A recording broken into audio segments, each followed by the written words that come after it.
Just sedap-sedap je kau nak. Aku peduli apa? Gaduh-gaduh lah. Kan? Saya potong Kinder Bueno satu Kita tengok.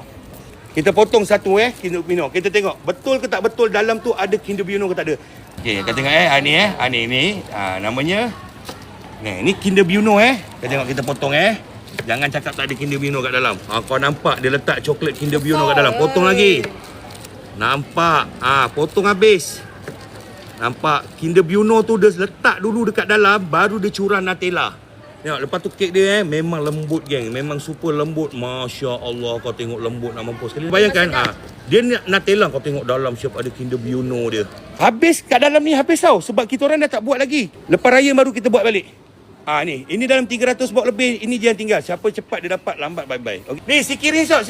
Saya bagi ni korang sikit resort sekarang. Saya bagi 10 saat. Sikit resort. 10, 9, 8, 7, 2, 1. Okay, bye.